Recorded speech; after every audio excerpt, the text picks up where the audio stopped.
Now, All My Loving is a wonderful song with a great and unusual chord pattern underneath. It begins with an ending. What do I mean by that?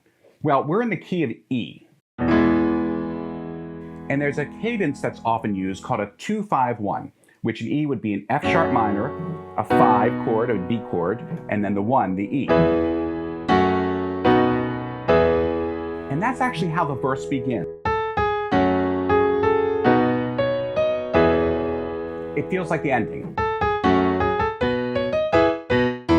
right? But it's not. It's just the beginning, and the E chord, which is the root, the home base of the song, we blow right past it. And we go through this series of descending thirds.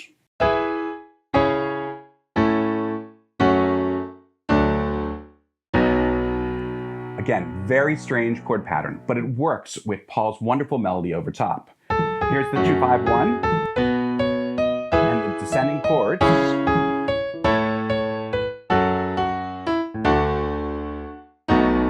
So that whole pattern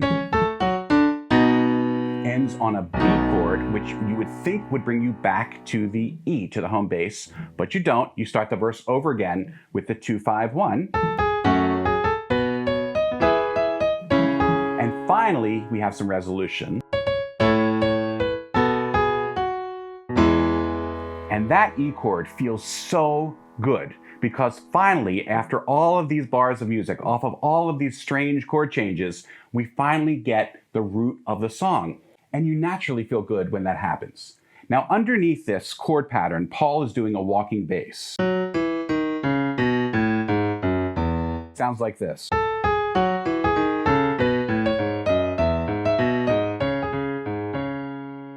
John is executing a perfect series of triplets. He's a great rhythm guitarist, and that often gets lost in Beatles history. But he does this perfect da-da-da-da-da-da-da-da-da-da-da-da-da, keeping that going all the way through the verse. George Harrison is going to nail a perfect rockabilly guitar solo.